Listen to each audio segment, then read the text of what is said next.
Marcos capítulo 16. Quero deixar uma palavra de edificação ao seu coração nessa noite. Para esse episódio aqui, o evangelista São Marcos registra acontecido com Jesus e algumas pessoas, e aconteceu depois da sua ressurreição. Morto foi, crucificado, ressuscitou, e antes dele ser assunto aos céus, dele ascender aos céus, ele ainda desenvolveu algumas atividades. E entre essas atividades está a grande comissão. Ele reúne os seus discípulos e os comissiona. E você conhece essa palavra, né? A grande comissão, o envio lá dos apóstolos. E eu queria ler com você esse episódio de Marcos, capítulo 16, a partir do versículo 9. Você já abriu o Evangelho de São Marcos, amém? Ora, havendo Jesus ressurgido cedo, no primeiro dia da semana, apareceu primeiramente a Maria Madalena, da qual tinha expulsado 7 demônios. Foi ela anunciá-lo aos que haviam andado com ele, os quais estavam tristes e chorando. E ouvindo eles que vivia e que tinha sido visto por ela, não creram. Depois disso manifestou-se sobre outra forma a 2 deles que iam de caminho para o campo, os quais foram anunciá-lo aos outros, mas nem a estes deram crédito. Por último, então, apareceu aos 11, estando eles reclinados à mesa, e lançou-lhes em rosto a sua incredulidade e dureza de coração, por não haverem dado crédito aos que tinham visto já ressurgido. E disse-lhes: ide por todo o mundo, e pregai o evangelho a toda criatura. Quem crer e for batizado será salvo, mas quem não crer será condenado. E estes sinais acompanharão aos que crerem. Em meu nome expulsarão demônios, falarão novas línguas, pegarão em serpentes, e se beberem alguma coisa mortífera, não lhes fará dano algum, e porão as mãos sobre os enfermos, e estes serão curados. Ora, o Senhor, depois de lhes ter falado, foi recebido no céu e assentou-se à direita de Deus. Eles, pois, saindo, pregaram por toda parte, cooperando com eles o Senhor, e confirmando a palavra com os sinais que os acompanhavam. Amém, amados? Gostoso de ouvir isso aqui, não é? A segunda parte, porque a parte da incredulidade, nós nos identificamos mais com ela. Jesus morre e ressuscita. Aí eu fico imaginando, puxa, eu no lugar de Jesus, tendo sido humilhado, abandonado, crucificado, arrebentado, cravado numa cruz de forma humilhante e dolorosa. Passo 3 dias no túmulo, no terceiro dia eu volto, são e salvo. Se eu fosse Jesus, para quem que eu apareceria primeiro? Se você fosse Jesus e conseguisse tirar onda dessa, para quem que você apareceria primeiro? Pensa um pouquinho. Morreu. Você morreu como quem é Jesus. Ressuscitou. Pum, acordou. Tirou a pedra. Saiu. Para onde você ia? Para quem que você se revelaria? Você nunca... Duvido que você já parou a pensar nisso na tua vida. Mas vamos pensar hoje. Se fosse você, para quem que você apareceria primeiro? Tua mãe? Vou lá dar notícia para mamãe. Mamãe, ó, estou aqui de volta. Venci. Né? Consola teu coração, olha, a promessa foi cumprida. Apareceria para a mamãe? Alguém apareceria para outra pessoa? Não? Para quem? Para os que te crucificaram. Aqui, seus cabas safados, sem vergonha, seus miseráveis. Está vendo aqui eu de volta? E agora vocês vão se ver comigo. Não é isso aí, Almir, mais ou menos? Acho que eu faria isso também, Almir. Eu ia lá, viu? Eu ia para aquele pessoal, tu não é o Cristo. Eu ia me vingar, provavelmente, né? Graças a Deus que eu não sou Jesus. Quem mais? Você apareceria para quem? Venceu a morte, ressuscitou. Está inteirão de novo. Para quem que você apareceria? Para quem que você se revelaria? Para quem não acreditou no quê? na sua palavra de que ele ressuscitaria. Apareceria para os incrédulos. Ó, vocês não acreditaram? Aqui, ó, é verdade. Eu não minto, sou Deus. Para quem é que a gente apareceria? Para quem nós nos revelaríamos? Bom, esse texto revela para quem Jesus se revelou primeiro. Jesus, irmão, não tem como crer nesse homem chamado Jesus se não for pela fé. Porque ele contraria toda a lógica humana. Os caras que estudam muito, os que se acham melhores do que os que estudam pouco, os intelectuais ou intelectivos, os que, quando olham para a Bíblia, só olham com o olhar do juiz, que dizem assim, isso aqui, ninguém garante que é a palavra de Deus, mas que prefere acreditar no que nós estudamos nesses últimos meses, no livro dos Espíritos. Mas isso aqui não é a palavra de Deus, o livro dos Espíritos, então, do Kardec, tem misericórdia. Ele prefere crer no Evangelho segundo Allan Kardec. Isso aqui não é livro de Deus, ele não crê, mas ele crê no Evangelho segundo Allan Kardec. Ele não crê nisso aqui, mas ele crê no livro do Universo em Desencanto. Ele crê no Alcorão. Ele crê como Nossa Senhora que eu atendi essa semana. Pastor, eu vim aqui porque eu acredito em gnomos. Você tem que ouvir isso sem rir. E deixa ela falar. Acredite, irmã. Amém. E o que traz a senhora aqui hoje? Pastor, o meu gnomo falou essa semana comigo, eu quebrei a cara. Aí dá vontade de baixar assim. Bem feito, já de ser burra, né? Mas não dá. A gente não pode falar isso, né? É claro, a gente tem que ouvir com respeito. O que aconteceu? Ela contou a história dela, ouviu o gnomo dela, o duende dela, quebrou a cara. Por que a senhora acredita em doentes? Eles aparecem para mim. Aí nós tramitamos por esse caminho, né? Mostrando para ela que é melhor crer em Deus, é melhor crer no seu filho, é melhor crer num livro que só não crê quem não quer, ou porque é soberbo demais, porque se você quiser crer a partir do que a antropologia ensina, do que a arqueologia ensina, do que o empirismo ensina, do que a geografia ensina, do que a história da humanidade ensina, você tem base para tudo, para tudo. É muito mais fácil crer na Bíblia do que no livro do Universo em Desencanto, no Alcorão, no livro dos Espíritos, no Evangelho segundo Allan Kardec. É muito mais fácil. Só que crer nisso aqui precisa de fé. Fé. A gente dá um monte de razão lógica para não crer nisso, mas a gente também tem um monte de razão lógica para crer nisso. Eu daria milhares de razões lógicas pelas quais me fazem com que eu creia na Bíblia. Esse foi um dos debates uma vez na Escola Superior de Guerra.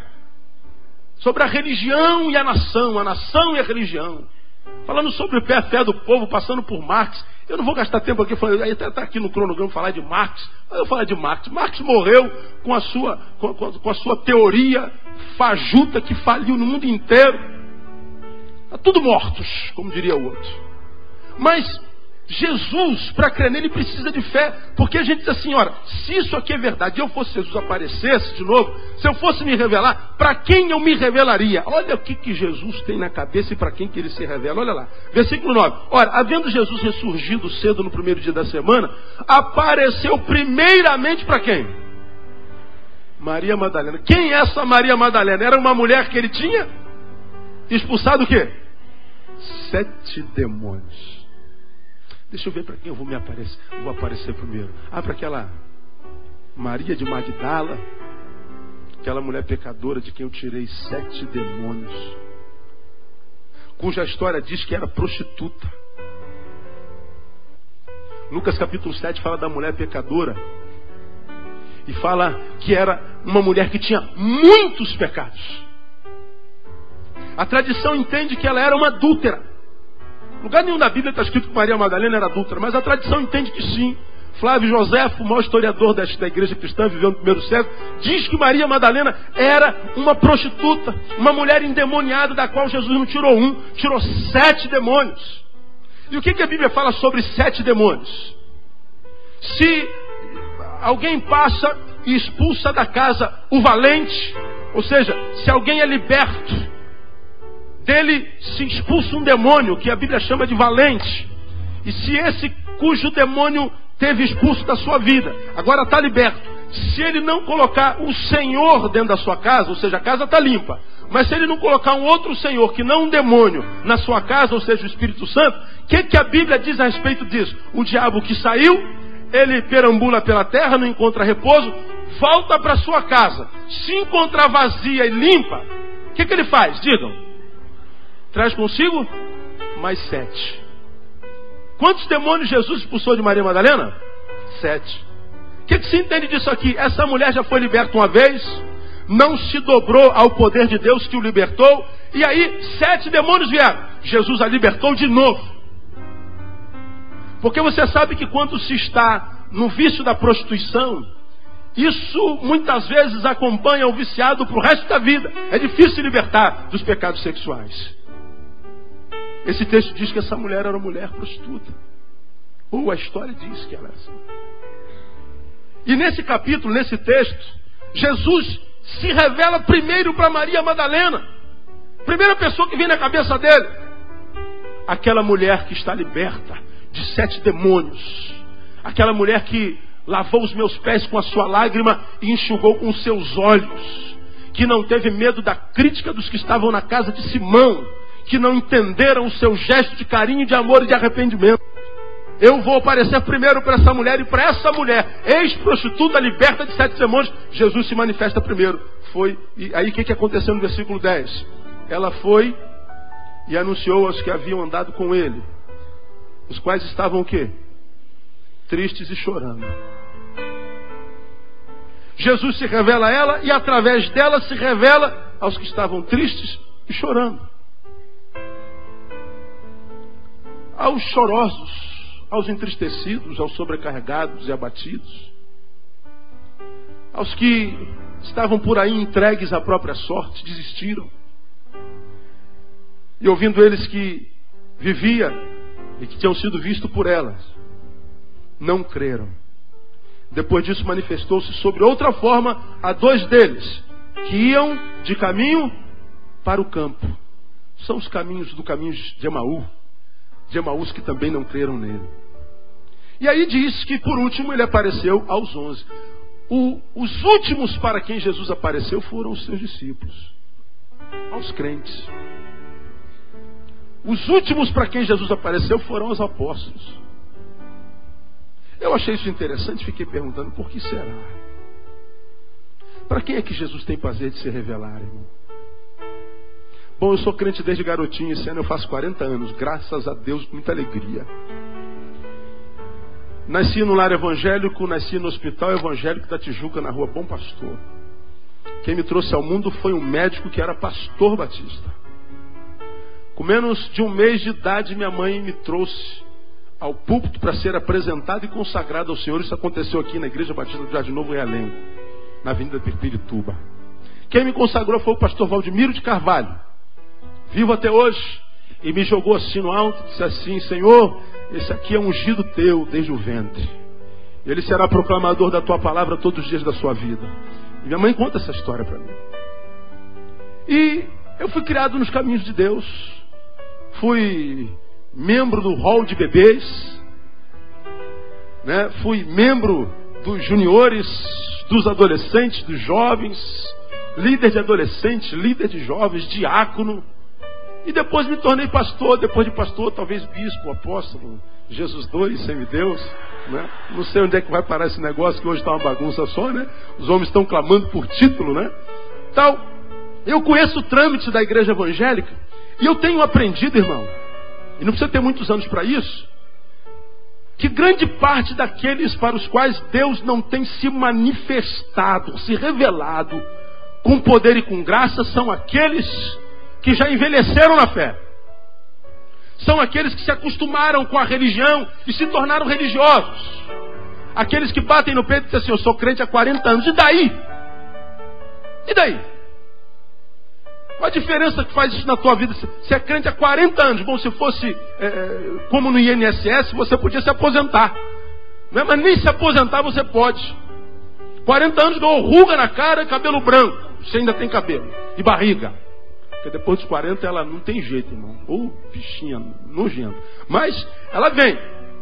Agora, fora isso, Que vantagem tem ter 40 anos de vida cristã? 30 anos. Onde é que estão os feitos poderosos e contemporâneos de Deus na nossa vida? Em grande escala não existe mais.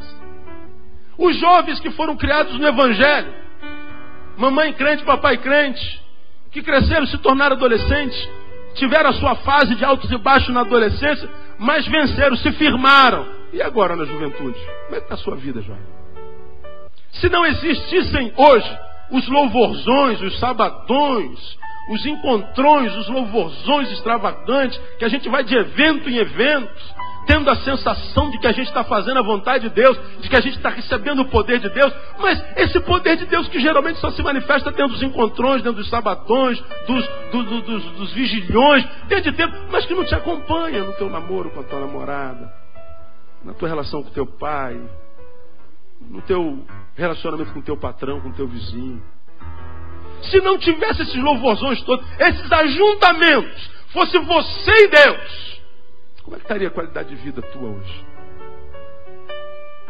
A qualidade está precária, irmão.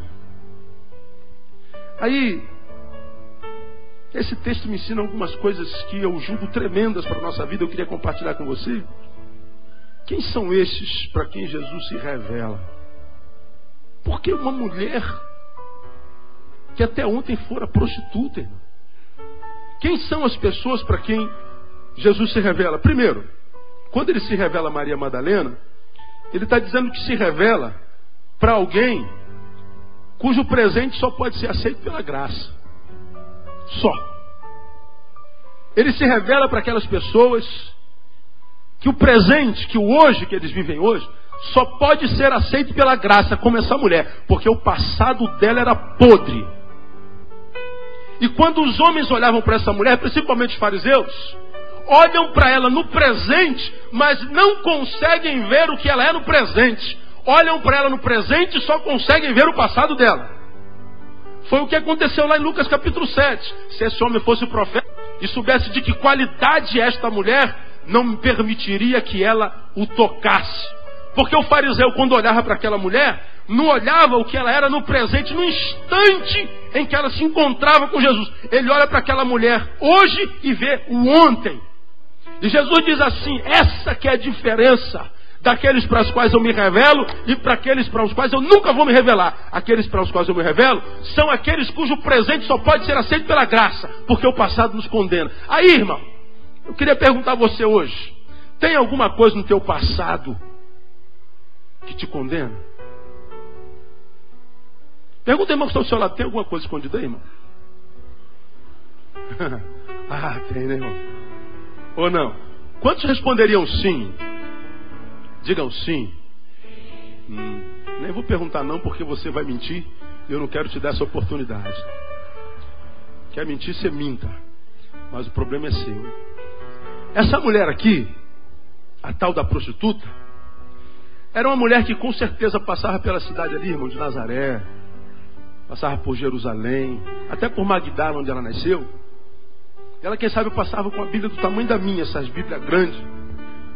Porque o crente, quando se converte, ele compra a maior Bíblia, porque ele quer que todo mundo saiba. Depois que a Bíblia vai diminuindo, aí ele para de carregar a Bíblia. Né? Veja se o irmão que está do seu lado está com Bíblia na mão. Ele já está roubado. Isso aí já está fraco na fé. Mas quando ele se converte... Aqui, essa é a Bíblia. Fica em pé, Paulão. Toma vergonha na tua cara, rapaz. Um homem desse tamanho é o tamanho da Bíblia dele. É um homem de Deus, homem de Deus, homem de Deus. A gente se converte, a gente usa uma Bíblia desse tamanho, assim, aleluia, glória a Deus, né? E vai. E é crente, anda de terno e gravata para lá e para cá. Quem não anda de terno está com o diabo no corpo. Quem usa brinco vai para o inferno. Cortou o cabelo, já era, Satanás montou na garupa. E é isso tudo. E vai. Ele está lá com aquele biblão, né?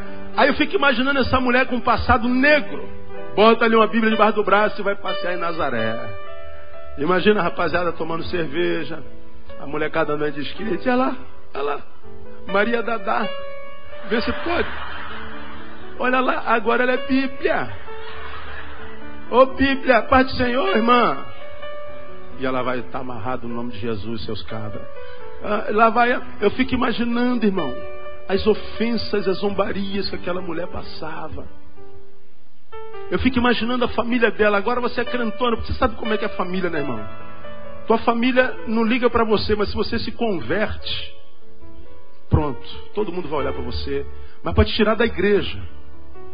Vão querer pagar cerveja para você, vão botar o maço de cigarro em cima da tua mesa de novo, porque você fumava 10 maços por dia. Vão se incomodar com a sua fé. Você vai para as reuniões familiares, já não bebe mais, não fuma mais, você não fala mais o linguajar deles. Aí, o que acontece? De repente você era alguém muito amado que pagava, tua casa tinha festa, então todo mundo sabia, ia para na casa do Juquinha, são 10 caixas de cerveja quando tem aniversário do filho dele. Agora você se converteu, são 10 caixas de Coca-Cola, Guaraná, água gelada com gelo e limão. Família não aparece mais. Não vou lá porque não tem cerveja. O homem sem Deus precisa de estímulo para sorrir, meu irmão. São escravos dessa desgraça chamada cerveja, que eles chamam de lourinha e adoram. Olha, eu não tenho nada contra a lourinha, eu quero que você saiba disso. Eu casei com a morena, eu não tenho nada contra louras. Não é? Mas tem pessoas que não se encontram com pessoas que dizem amar se não tiver cerveja. Ficam anos longe da família, porque naquela casa da família que eles dizem amar não tem cerveja. E aí você se converte, as pessoas começam a se afastar de você. Maria Madalena, com certeza viveu isso. Enquanto ela é prostituta, ninguém tenta tirar da prostituição. Quando você bebe, ninguém diz, rapaz, larga dessa cachaça, cara, isso vai te matar, isso vai acabar com a tua família. Quando você fuma uma maconha, ninguém diz assim, rapaz, não entra nessa, rapaz. Isso aí é a porta de entrada para um buraco que você vai entrar que você não vai sair mais. Sai disso. Ferra menino, para que você está fumando, rapaz? Para que isso? Que onda é essa que vocês imaginam que vocês estão tirando diante de alguém fumando? Joga esse negócio fora, você não precisa dessa desgraça, rapaz. Ninguém fala isso.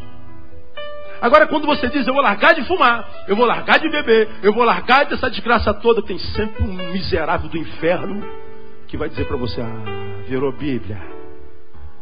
Agora você vai para a igreja, virou santinha. Você virou maravilhosa, maravilhoso. Eu fico imaginando o que essa mulher passava. Porque o seu passado não permitia que os que a conheciam a aceitassem naquele tempo que se chamava hoje. Eu não acredito em você, não acredito na tua fé, não acredito na tua palavra, não acredito nessa mudança tua. Vamos ver quanto tempo isso dura. E por que as pessoas não acreditam no poder do Evangelho? Por que as pessoas não acreditam que o Evangelho muda a vida das pessoas? Por causa do passado delas. Ninguém muda. Dizem isso. Pau que nasce torto, morre torto. Se esquecem que Jesus era carpinteiro, endireitador de paus tortos ou tortos. Aí Jesus me ensina com essa palavra que ele se revela a alguém cujo presente só pode ser aceito pela graça.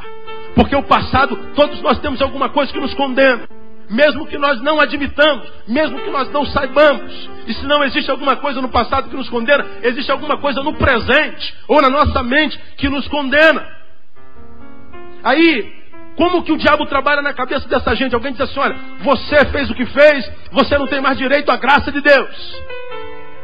Uma pessoa como você não tem direito a ser convertido. Você nem adianta ir para a igreja, porque você, meu irmão, já fez tanta besteira na tua vida, já fez tanta desgraça na vida dos outros, não tem mais jeito para você. Deixa eu falar uma coisa para você. Esse texto diz que Jesus se revela mesmo para quem tem passado negro, porque ele sabe que o teu presente pode ser um presente cheio da sua graça e cheio de misericórdia de Deus, que foi para você que ele morreu, meu amado. Diga, irmão, que está do seu lado, há esperança mesmo para você. Você não sabe para quem que você está dizendo isso. Essa palavra é para você que acha que não tem mais jeito. Essa palavra é para você, marido, que já, quem sabe, arrebentou com a tua família. Você, pai, que já se distanciou tanto do teu filho que você acha que já não tem mais jeito. Deus está dizendo assim, filho, para mim não interessa o que você fez ou foi no passado. Para mim o que importa é o que você pode se tornar hoje e fazer no futuro pelo poder da minha palavra. Deus não leva em conta o nosso tempo passado, irmão. Eu gosto de saber disso aqui, cara. Eu gosto de saber disso aqui. É que Deus tem prazer em se relacionar com quem ninguém quer se relacionar.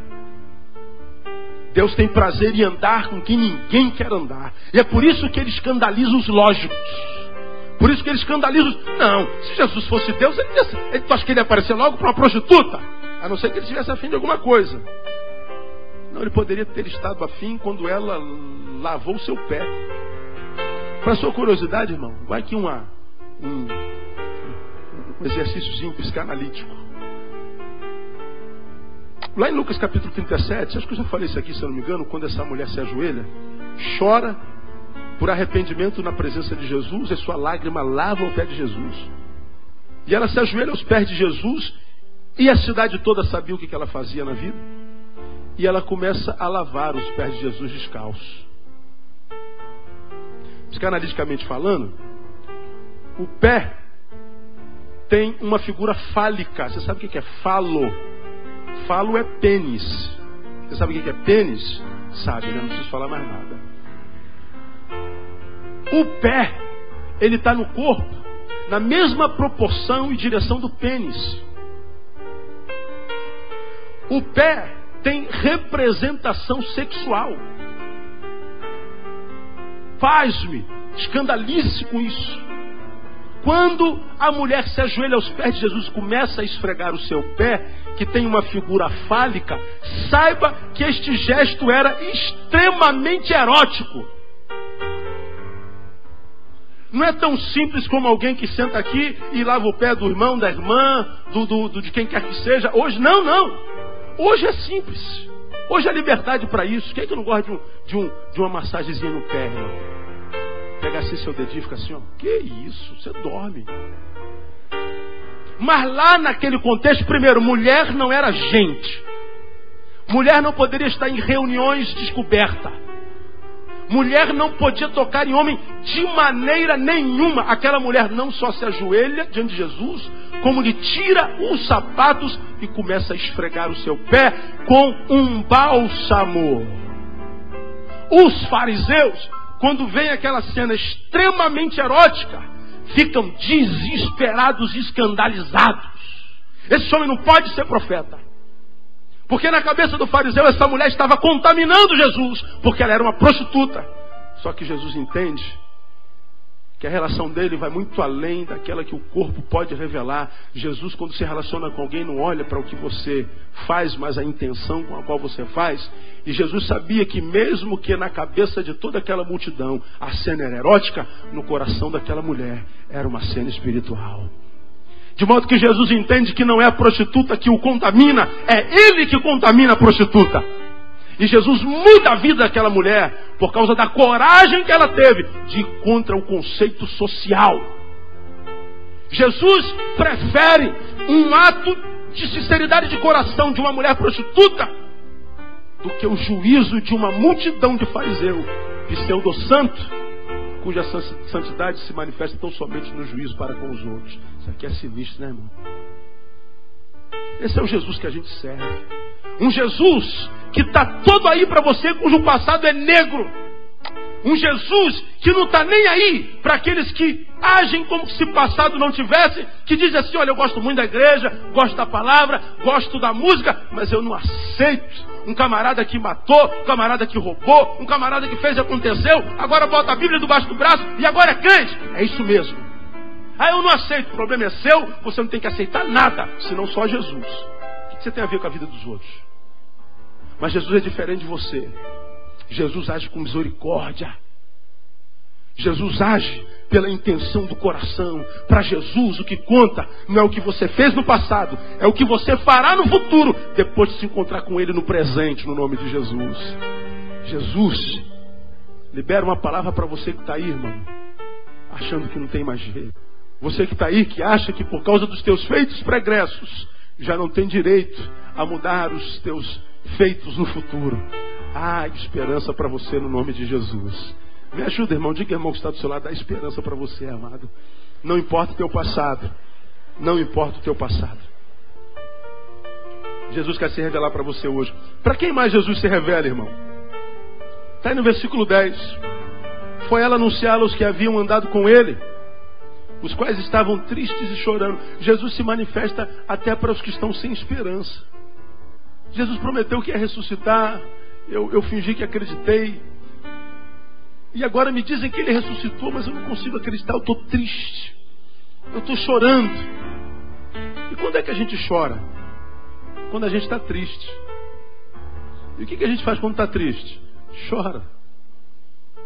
E quando a gente está chorando porque está triste chorando, o que a gente espera? Consolo.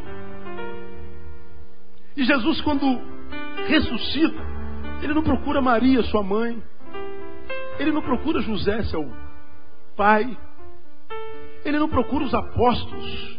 Ele não procura Pilatos, nem os que pregaram o prego na sua mão. Jesus vai se reunir com gente triste, com gente chorosa, com gente que perdeu esperança. Irmãos, olha que coisa interessante. Ninguém aguenta andar muito tempo com gente chorona, não é? Gente resmungona, gente que está sempre para baixo. Você encontra com ele segunda-feira, como é que está? Mais ou menos. Encontra na quarta, e aí? Piorou. Chega na sexta, aí, irmão? Ih, acabou de ferrar tudo. Aí encontra na outra segunda-feira, como é que está? Ih, mesma coisa. Aí você dá uma palavra hoje, dá uma palavra amanhã, mas no terceiro dia, irmão. Tu vai andando aqui pelo corredor, pinta ele. Estou mentindo? Ou não? Ou não, né? Acontece com você também, não é? Tá vendo? Meu Deus do céu, esse irmão ainda tá lá, vive de cabeça baixa. Olha, mano, senta perto dele não, porque isso aí contamina, isso é uma desgraça. A gente vai se afastando dos que choram o tempo inteiro. E muitas vezes porque a gente sabe que não tem motivo para chorar. Porque você sabe que choro e tristeza é questão de postura. Porque a gente sabe que não há tristeza que dure para sempre. Não há dor que dure para sempre. Mas Jesus leva em conta a lágrima dos que choram. Jesus leva em conta a tristeza dos que estão doloridos na alma e no coração. E esse texto diz que Jesus, através da mulher, se manifesta para esses que estão tristes e chorosos.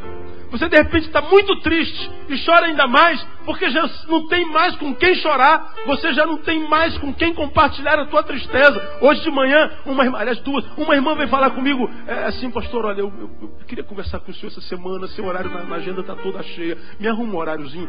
Eu me separei. 2 irmãs.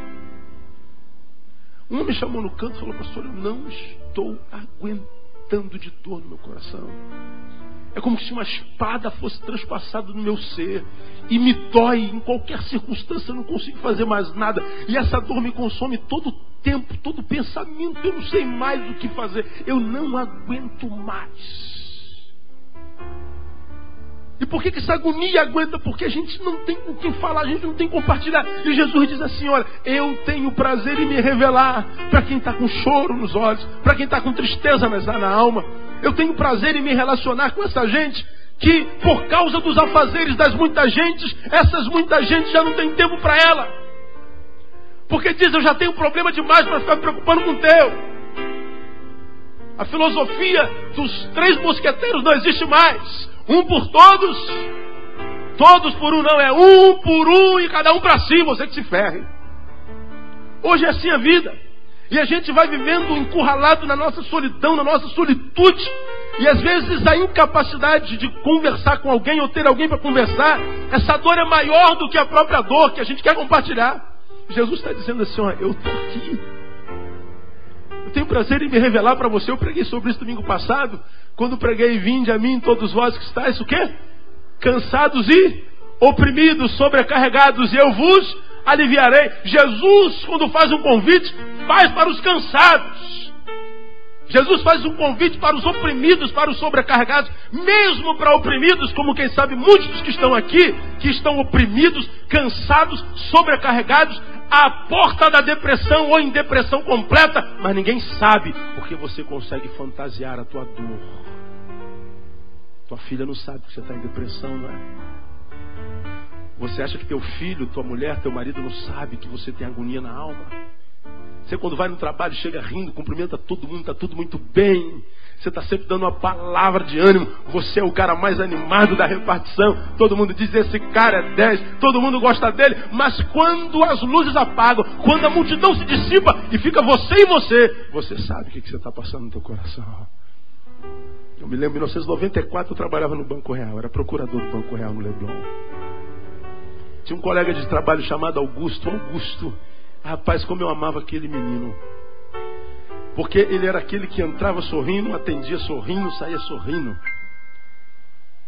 Ele não tinha tempo ruim. Augusto, beleza, pastor. Bênção pura. Ele falava bênção para me zoar. Né? E como é que foi a prova na faculdade? Tirei 0, mas tudo bem, o que é um 0, né, meu irmão, diante da vida? Na próxima eu tiro 10, não tem problema. E ele estava rindo.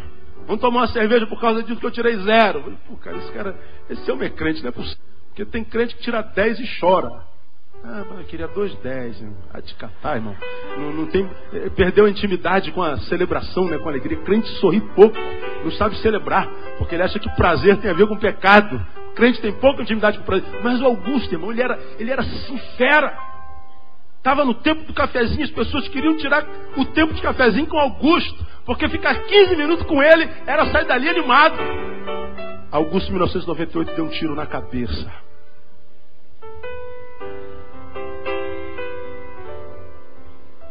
E a agência toda ficou completamente abalada. Porque nós não podíamos imaginar que um homem como aquele pudesse dar um tiro na cabeça.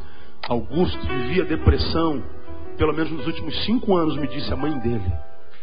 É a capacidade que o ser humano tem de fantasiar os seus sentimentos, de macular seus sentimentos. E eu quero dizer para você que está aqui, irmão, que Deus sabe o que está dentro do teu coração. Deus sabe que você está infeliz no seu casamento. Deus sabe que você se sente frustrado pela vida. Deus sabe dos sentimentos de fracassos ininterruptos que você tem na tua existência. Deus sabe que tipo de estima você tem por si. Deus sabe. Deus sabe, ainda que os teus lábios estejam com um portentoso sorriso, se a tua alma está com um doloroso choro. Deus sabe. Deus sabe se essa alegria que você aparenta ter, esse equilíbrio que você aparenta ter, tem a ver com aquilo que você é dentro de você. Deus sabe quem você é quando não tem ninguém olhando para você. E para pessoas que, quem sabe, fantasiam sentimentos como você, que ninguém sabe, Deus também quer se revelar. Ele escolheu se revelar para os chorosos e tristes. Jesus faz a opção antilógica. Por isso, crer nele só se for pela fé. Porque se fôssemos eu e você, a gente ia matar comprar uma picanha, né, meu irmão? Comprar uma chuleta, uma maminha e vamos celebrar, irmão. Vamos fazer churrasco. Jesus vence a morte. Vai se reunir com tristes e chorosos. Há esperança para você. Com quem mais Jesus se relaciona? Veja lá o versículo 12. Depois disso manifestou-se sobre outra forma a 2 deles que iam de caminho, os quais foram anunciá-los aos outros, mas nem a estes deram créditos.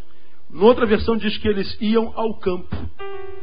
Eles iam trabalhar, ou seja, Jesus tem prazer em se manifestar aos ocupados.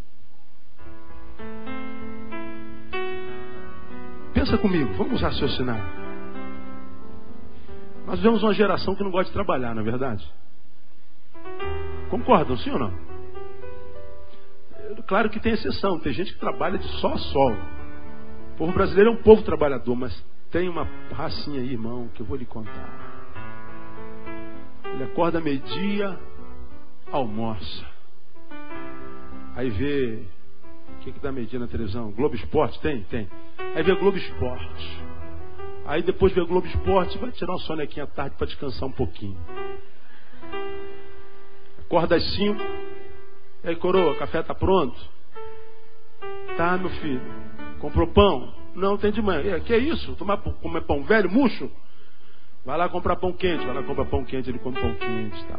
Aí vem a novela das 6, novela das 7, novela das 8. Aí sai para tomar uma besteirinha, né? Aí chega em casa às 11, vai dormir. Pô, que dia difícil meu, vou descansar. Amanhã não me acorda não. É assim. Aí vem para a igreja, para a corrente da prosperidade. Olha, Deus colocou por cabeça e não por cauda, mané. Vamos celebrar, Deus vai te dar presidência da Petrobras. Você vai passar lá na Universidade de Química, né? de Medicina. Você vai ser um médico bom. Aí ele ora para burro no congresso, acorda meio-dia. Aí é reprovado, vem chorar. Pastor, Deus não me atende. Vai te catar, irmão. Ó, Deus não tem compromisso com vagabundo. Se é teu caso, fala assim, ó, não está falando comigo, pastor. E pouca gente falou, viu? Estou falando contigo então, meu irmão. Deus não tem compromisso com gente relaxada, com gente que acorda meio-dia, que tem preguiça de trabalhar, que não achou a vocação, que quer emprego, mas não quer trabalho, com gente que não abre mão de lazer para poder ser alguma coisa, para poder ter alguma coisa. Esse texto diz que Jesus se revela a dois homens que iam para o campo, que ia trabalhar, gente ocupada com a sua vocação. Quando Jesus chama os 12, a maioria deles eram pescadores. Jesus vai escolher gente que está envolvida com a sua vocação. Vinde após mim e vos fareis pescadores de homens. Porque Jesus entende que ele pode contar com quem tem responsabilidade com aquilo que já fazia antes de conhecê-lo. Aí deixa eu falar para você, irmão, que está aqui, que quem sabe está desempregado, mas não é por opção. Você está correndo atrás, você está acordando cedo, você está se esforçando. Você não está conseguindo emprego de economista como você é, mas você está vendendo Coca-Cola no sinal e está dando para sustentar o teu filho. Mas não está como aquele, eu, economista, vender Coca-Cola no sinal. Você prefere ver o choro do teu filho com fome. Tem muita gente que quer a bênção de Deus, mas é gente que sabe que Deus não vai abençoar, porque se Deus abençoar, Deus está sustentando o parasitismo dele. Quer ver uma coisa interessante, irmão? Veja o versículo 20, último versículo.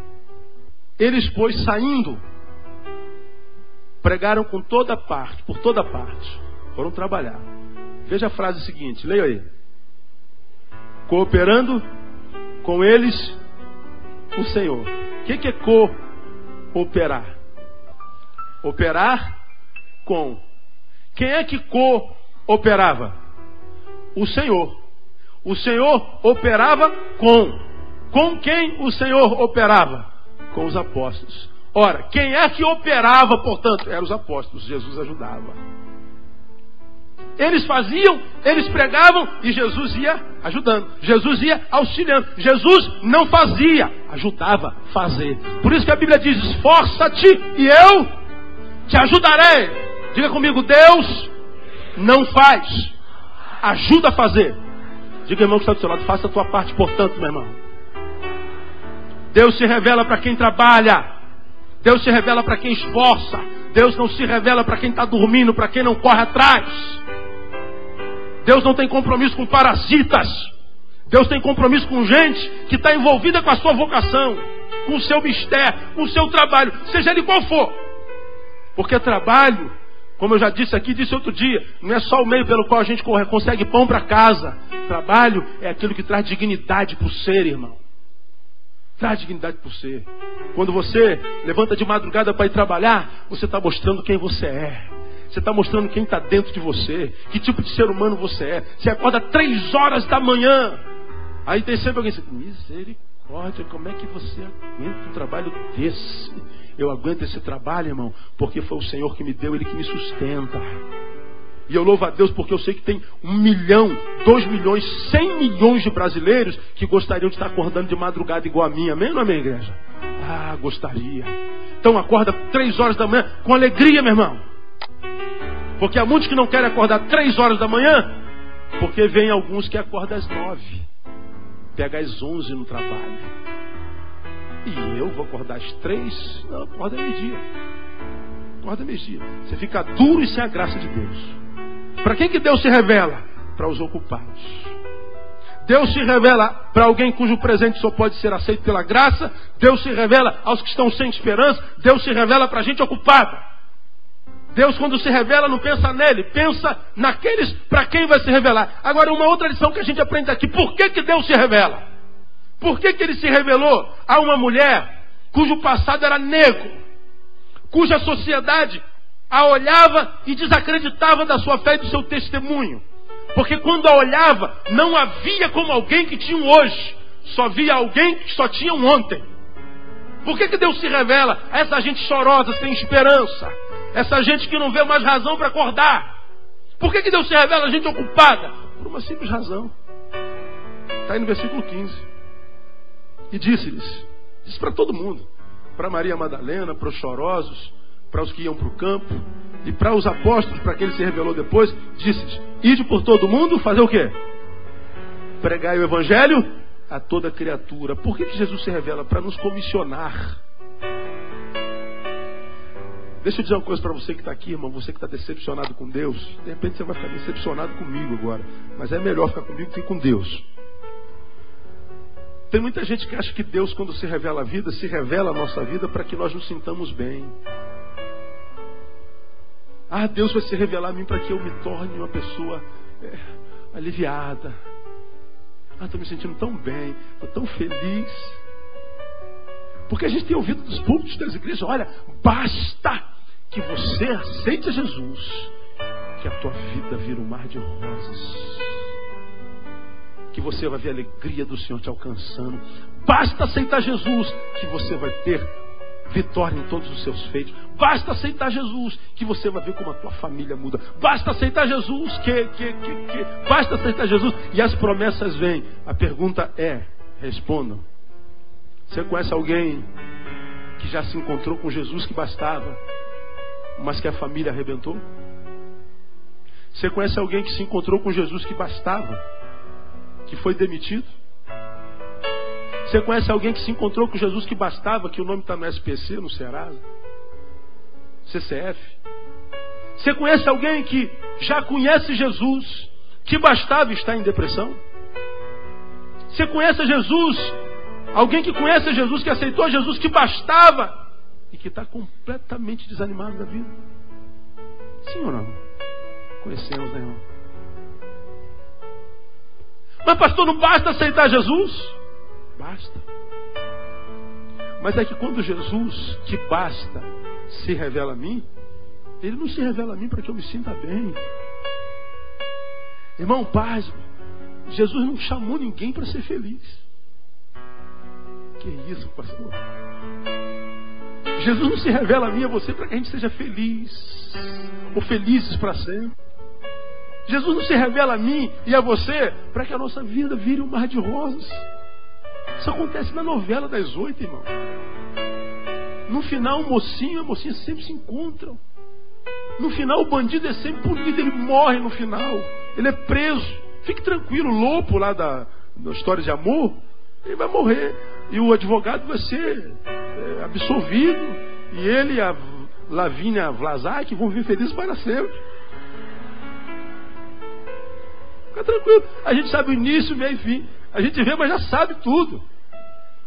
É como os filmes. Os filmes, o cara, aquele filme de matador, o bandido vai e mata a mulher dele e a filha. Aí ele, com 38, ele mata 1.670 pessoas. Com bazuca, avião de caça, não é? Com submarino, ele mata todo mundo. E acaba o filme, ele vindo todo ensanguentado, mas salvo. Resgatou, sei lá o que, se vingou. Ou então, se não mataram a mulher e a filha, ele resgatou porque ela foi sequestrada. Mas isso é lá, irmão. Na vida real, quando a cortina se fecha, the end, fim, e abre-se de novo para a gente aplaudir ou receber o aplauso da multidão, o que sobra não é felizes para sempre. Muitas vezes é choro. Decepção, abandono, escárnios. E a gente tem dificuldade de lidar com a dor e com a adversidade, porque na nossa cabeça está formatada a ideia de que eu sou de Deus. Se eu sou de Deus, eu não sofro. E se eu sofro, eu não sofro para sempre. É verdade, para sempre não, mas sofre. Se eu sou de Deus, eu vou me sentir bem o tempo inteiro. Se eu sou de Deus, eu não vou me desequilibrar nunca. Eu não vou dar topada na pedra mais no chão. Não caio mais. Nada meu vai ser roubado. Não adoeço nunca mais. Meu dente não vai ter mais cárie. Mas eu quero lembrar você um textozinho da palavra. Abre a tua Bíblia aí, Mateus capítulo 10. Jesus não se revela para a gente tenha paz só. Seja feliz, que a gente se sinta bem. Mateus capítulo 10, verso 34. Você já abriu, amém? Não penseis que vim trazer paz à terra. Não vim trazer paz. Vim trazer o quê? Espada. Sabe de quem são essas palavras aqui? Diga o nome dele. O que ele diz aí? Não penseis que vim trazer paz à terra. Não vim trazer paz. Vim trazer o quê? Está escrito isso aí na sua Bíblia? Está escrito aí, Japa? Tá, não tá? Está escrito aí, Miguel, na sua Bíblia? Muito bem. Está escrito aí, Abraão? Não vim trazer paz? Está escrito aí? Tá, não tá? Está aí, Lenilson? Tá, não tá? Palavra de quem é isso aí? Diga assim, Jesus não veio trazer paz à terra. O que ele veio trazer? Espada. O que é espada, Tom? Espada é o único componente da armadura de um soldado romano. Você vê lá em Efésios capítulo 6, tomai toda a armadura de Deus. Fala sobre a bota, sobre cingir os lombos, a couraça, o escudo e a espada. A espada é o único elemento da armadura que serve tanto para o ataque, como serve também para defesa. Tudo mais é só para defesa. A espada é o único elemento da armadura de um soldado que serve para você atacar e para você se defender. Jesus está dizendo assim, eu vim te dar espada. Não pensa que eu vim te fazer te sentir bem, não. Você até se sente bem, porque você está armado. Jesus está dizendo assim, olha, eu vim armar você. Eu vim capacitar você para suportar as adversidades da vida. Eu vim armar você para suportar e sobreviver e resistir às dores do dia a dia. Eu vim para que não te fizesse só se sentir bem, mas eu vim te capacitar para que você não fosse vítima do sistema todo dia, o dia todo. Eu vim para que tu tenhas capacidade de quando tiver que lutar, lutar com ousadia, mas se você não puder lutar, se defender com garbo. Eu vim para evitar que você se torne um covarde. Eu vim para evitar que você se torne uma vítima eterna do mundo.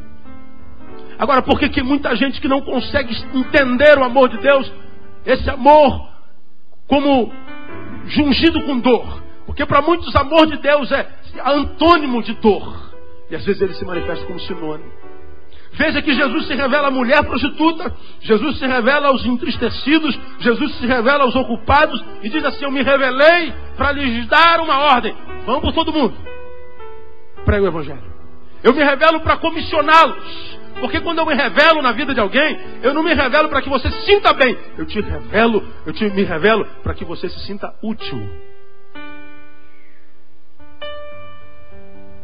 Porque ninguém consegue ser feliz se é inútil. Qual é a maior noia, neura do ser desde sempre, irmão? Shakespeare nos responde isso. To be or not to be? Ser ou não ser? Essa era a questão daquele século. Hoje essa questão está respondida. A resposta é ser. Então a questão é ser o quê? Quem é você? Nasceu para quê, sujeito? Você que de repente ouve essa palavra, tá aí, ó. Você é médico, você é engenheiro, você é faxineiro, passadeira, você é executivo, você é pastor, você é motorista de ônibus, você é desempregado, mas você não se sente completo, porque o que você faz não completa o teu ser. Jesus está dizendo assim, olha, o que não completa o teu ser não é o que faz de você o que você é, que em sendo te capacita para fazer o que você faz, mas isso que você faz, você só faz para si, só para angariar, para arrecadar, para ter o melhor, mas não te faz se sentir um ser útil a quem quer que seja. Recebi um e-mail de um garoto que estava lá no Iraque. Sandra Rosa e Marcelo estão aí, não? Não. Sobrinho de Sandra Rosa era brasileiro, estava no exército americano no Iraque. E ele morreu, você viu, aconteceu bem pouco tempo atrás, saiu em toda a mídia, Fantástico, Jornal Nacional, O Dia, todos os lugares saíram a morte do soldado brasileiro. Apareceu lá a família que é da igreja dando entrevista. Apareceram até uma com a camisa do Pregadores do Caminho. E dando testemunho daquele menino que era cristão e que na guerra falou de Jesus para muita gente. Inclusive eu preguei muito no Iraque, você quer saber? Através dos CDs que Sandra mandava para ele. Ele reuniu os brasileiros e alguns americanos, e ele ia traduzindo a mensagem, pessoas se converteram no Iraque. Eu recebi um e-mail do Iraque, há uns 3 dias ou 4 dias atrás, 5, essa semana. Alguém agradecendo por uma palavra que ele ouviu através do soldado fulano de tal, que era brasileiro. E que ele ouviu lá no Iraque depois de uma batalha muito sangrenta. Muito sangrenta. E ele viu colegas sendo estourados, mortos. Guerra deve ser uma coisa horrível, só sabe quem está lá. Ver miolos de amigos teus sendo estourados na tua frente, bala passando na tua cabeça, você ferido, naquele lugar longe que não tem nada a ver contigo, nem com você tem a ver com aquilo. E a palavra que ele se apegou lá no consolo de Deus, aquela palavra que foi dada por um soldado, que estava na mesma circunstância que ele mandou agradecendo a Deus pela palavra, mas agradecendo a Deus pelo amigo soldado brasileiro, que só foi para o Iraque para 2 coisas, quem sabe para morrer, mas também para levar salvação a ele, que não sabia porque tinha ido para o Iraque. Ele disse assim: pastor, eu vim para o Iraque para ser salvo, para conhecer Jesus. E eu quero dizer para o senhor, eu louvo a Deus pela sua vida e louvo a Deus pelo meu amigo, que teve sua vida ceifada no Iraque, mas a sua vida teve uma significância. Foi apresentar a Jesus para a minha vida. E eu, quando voltar daqui do Iraque, eu quero adorar esse Jesus que transformou esse meu amigo soldado no que ele foi esse tempo todo que esteve aqui, porque ele foi uma bênção no Iraque para a nossa vida. Amém, amado? Tremenda essa palavra. Aí, esse soldado que morreu, ele ilustra bem a significância de Jesus na nossa vida. Ele estava no Iraque servindo a nação do seu coração, a América, os Estados Unidos. Mas na verdade ele não estava lá servindo os Estados Unidos, ele estava servindo não ao Bush, mas ao Senhor dos Senhores. E ele encontrou significado para a sua vida. Para que você vive, irmão? Qual o significado da tua vida? Você existiu para quê? Para parir filhos? Botou filho no mundo, não completou você? Para casar, para ser marido, para ser esposa, para ganhar dinheiro. Hoje você tem muito. Ou já teve, agora não tem mais nada, porque o que a gente tem, na verdade, a gente não tem. O que a gente consegue com muito esforço, alguém com maior esforço tira de nós. Não é? Agora, qual a significância da sua vida? Esse texto de Marcos, capítulo 16, diz que quando Jesus se revela, ele não se revela para que a gente se sinta bem. Ele se revela para que a gente se sinta útil. Deixa eu falar uma coisa para você, amado. Quando você estiver triste, choroso, lembra que essa tristeza, esse choro não é sinônimo de ausência de Deus. Deus está presente, mas deixando você ser gente, porque gente chora. E ele diz: bem-aventurados os que choram. Consiga transformar seu choro em combustível para um dia de amanhã, porque não há choro que dure para sempre. Está doendo, está difícil. Não pensa que Deus te abandonou. Pelo contrário, Ele tem prazer em se revelar para você. Mas a dor muitas vezes é que Ele quer nos ensinar alguma coisa, como eu digo sempre, porque Deus, quando se revela, Ele se revela não para que nos sintamos bem, mas para que nos sintamos úteis. Jesus traz significância para a vida do homem. E eu quero terminar, uma vez que eu já sei para quem Ele se revelou e por que Ele se revelou. O que acontece para os que recebem tal revelação? 2 coisas. Primeiro, nós vamos ter experiências com Ele. Nesse versículo 17 ele diz lá: estes sinais acompanharão os que creem. Em meu nome expulsarão demônios, falarão novas línguas, pegarão em serpentes, e se beberem alguma coisa mortífera, não lhes fará dano algum, e porão as mãos sobre enfermos, e estes serão curados. Aí a gente pega um monte de evangelho cabecinha de pombo, que prega isso aqui na literalidade. Olha, a gente vai pegar em serpente, aleluia, e as serpentes não vai acontecer nada. Então vai lá no zoológico, lá no Butantã, em São Paulo, pega uma jararaca e você vai ver o que vai acontecer com você. Vai lá. Toma veneno. Pega ali um copinho de querosene com açúcar, né? Misturado com chumbinho, e bebe. Vê se você vai morrer ou você não vai. Claro que vai. Agora, essa palavra foi dada àqueles apóstolos Isso aqui aconteceu com Paulo. Paulo foi picado por uma serpente, lá em Malta, se eu não me engano. Todo mundo, depois o barco estava indo a pique. Um milagre levou o barco para a ilha. Chega na ilha, Paulo desembarca, pega uns gravetos para fazer fogueira e uma serpente morde Paulo. Falaram assim, esse homem com certeza é homicida, porque ele escapou do mar, mas não escapou da serpente. Deus castigou ele. Olha o juízo dos cabras que não sabem nada da vida. Aí Paulo viu lá uma jararaca engatada na mão dele. Sai daí, eu não sou comida de cobra não, vai trabalhar. Ele continuou fazendo. E os caras, vai morrer, morre desgraçado, vai morrer, pode curar. Olha gente, prepara o culto, vai morrer. E Paulo está fazendo um churrasquinho. Nada acontece. Porque Paulo, irmão, tinha a vida de Deus nele. Deus tinha um propósito naquela picada. O que ele está dizendo é que nós vamos ter experiências. E as experiências que ele quer que nós tenhamos com ele não são essas experiências que Paulo teve. Porque, irmão, que proveito teria você permitir que uma serpente te mordesse? Quem quer ter uma experiência com serpente aí, irmão? Tá amarrado, irmão. Eu tenho medo de cobra danado. Ah, pastor, essa não é venenosa não. Não interessa, meu amigo. Ela lá e eu cá. Saber se é venenosa ou não? Tá louco, tem ojeriza de cobra. Não, Senhor, tu disseste na tua palavra que a serpente ia me picar. Então, olha, pastor, vou na fé, Senhor. Vou na fé. Honra a fé do teu servo. Deus falou assim, ó, eu não mandei você se meter com serpente, seu Zé Mané. Senhor, eu vou na fé da tua palavra, prometeu, se eu tomar veneno, não vai, para que esse povo saiba que tu és Deus, vou tomar de um chumbinho. Vai morrer, desgraçado. Não é esse tipo de honraria que eu quero. Não mandei você tomar veneno. Agora, que tipo de experiência que a gente quer? Irmão, o que tem sido veneno na tua vida? O que está te matando? O que está gerando dor dentro de você? O que está tirando o sorriso dos teus lábios? O que está te frustrando? O que está te matando devagarinho? Deus está dizendo, isso é um veneno. Ele está dizendo assim, ó, se você aceitar-me a mim, quando eu me revelar a ti, esse veneno perde poder na tua vida.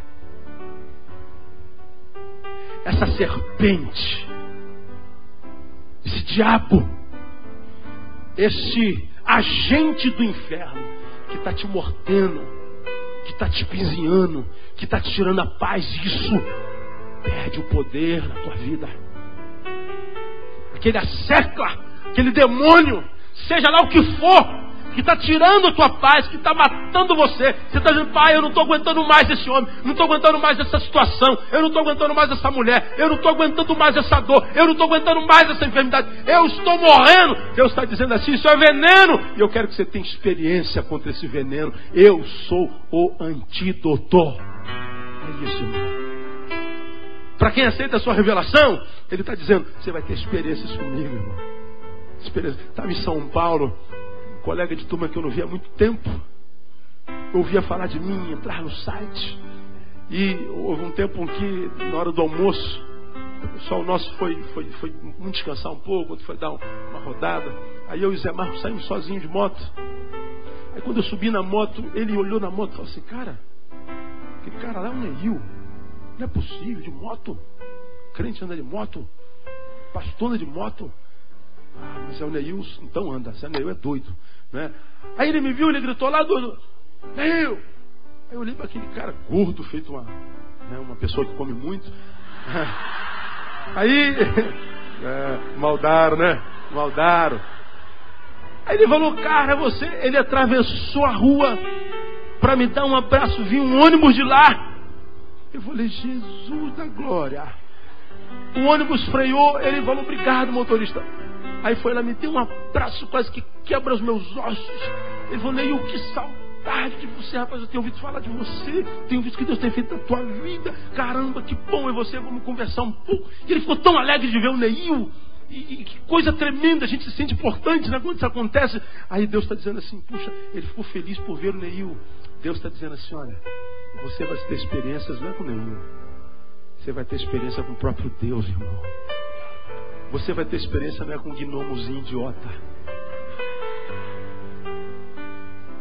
Você não vai ter experiência com os duendes da Xuxa. Você não vai ter experiência com um orixazinho desse porcaria que estão aí nas matas. Você vai ter experiência com aquele que é todo poderoso, Criador dos céus e da terra. Aquele que é maior do que qualquer problema que você tenha, maior do que qualquer serpente, do que qualquer veneno que esteja matando a tua vida. Ele está dizendo, aceita a minha revelação. Você vai ter experiência comigo. Por último, você não vai ter só experiência. Você vai ter a cooperação de Deus. Você vai ter a sua presença. Esse texto diz que eles saíram para pregar o Evangelho, no versículo 20. Jesus cooperava com eles. Irmão, é muito consolador saber que eu estou no caminho. E a gente diz assim, Pai, eu estou diante de uma coisa tão difícil. Pai, eu não vejo solução para isso. Eu não vejo como passar por isso. Aí Deus disse assim, filho, quando você não tiver mais força nenhuma, aí entra a minha força. Se apega à palavra de Paulo, eu vou pregar sobre isso quarta-feira. Não se esqueça que nós estamos falando sobre a fé, que da fraqueza tiraram força. E Paulo diz que quando eu estou fraco é que eu sou forte. Como é que a gente transforma a nossa fraqueza em força? Em combustível. Vou falar sobre isso quarta-feira. Olha para Paulo que disse assim, eu agora aprendi a me alegrar nas minhas fraquezas. Eu agora me glorio nas minhas fraquezas. Paulo era intelectual, irmão. Paulo fazia parte da mais alta casta da sociedade, criada aos pés de Gamaliel. Ele era alguém que diante de qualquer pessoa podia falar assim, você sabe com quem que você está falando? Você sabe quem sou eu? Ele poderia dizer isso porque ele era o cara. Mas ele agora diz assim, agora eu me alegro nas minhas fraquezas. Eu agora, se tem que me soberbeço das minhas fraquezas. Porque ele aprendeu que quando eu estou fraco, é que eu sou forte. Por quê? Porque ele sabe que quando Deus vê que ele lutou até o fim, está um passo da derrota, porque a força acabou, ele entra com a sua graça cooperando. E aí com a cooperação de Deus, mesmo na sua fraqueza, ele se sente um Hulk. E a vitória dele no nome de Jesus. Por que para muitos Deus não coopera para dar vitória? Porque Deus olha para você e viu que você não desenvolveu todas as suas forças. Você não se esforçou ao máximo. Você não brigou até o 12º round. Você, porque se sentiu cansado no 7º, parou de lutar. Você ficou com medo do nocaute. Você morreu antes da morte chegar. Você jogou a toalha. Você perdeu a fé. Mas ele disse, se você crer até o final, se você perseverar até o fim, se você não jogar a toalha, se você, mesmo que tenha só um fôlego de força, sabe, Senhor, tu sabes que eu não posso mais encarar esse gigante. Você vai ver que quando tua força acabar, o Senhor te segura na mão e diz assim, não, filho, se tua força acabou, agora vai na minha força. E na minha força você é mais do que vencedor. Paulo descobre, quando eu estou fraco, é que eu sou. Por quê? Por causa da força de Deus manifesta na vida dos fracos. Você vai ter a bênção da presença dele.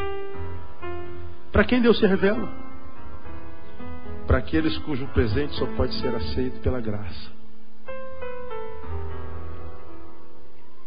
Para os cansados e oprimidos sem esperança. Para os ocupados. Para quê? Não é para te fazer sentir bem, mas é para te capacitar para o dia a dia. Ele nem sempre muda as circunstâncias, mas muda você na postura que você tem diante delas. E se você aceita esse Jesus maravilhoso que se revela a você nessa noite, ele diz que você vai ter experiências com ele, você vai ver os seus inimigos perdendo força. O que te matava deixa de te matar. O que te era veneno poderoso e mortal, aliás, se torna uma picadinha de um mosquito. O leão se transforma num gato. E você vai ter a alegria da presença de Deus. Ele diz lá em Isaías, orareis e eu direi, eis-me aqui. Aleluia. Orareis e eu direi, eis-me aqui. Você quer promessa maior do que essa? A última palavra desse culto é: você quer receber Jesus na tua vida? Você gostaria de ter Jesus na sua vida? Você gostaria de entregar a sua vida para esse Jesus que se revela para esse tipo de gente? Você se identifica com algum desse tipo de gente? Você pode dizer: Jesus, eu quero entregar minha vida a Ti, eu quero que Tu te reveles a mim. Porque a Sua palavra diz: eu estou à porta e bato. Se alguém abrir o coração, eu entro, faço nele morada. Porque o teu coração é uma porta que só tem chave do lado de dentro, só você pode abrir. Jesus nessa noite quer entrar no teu coração.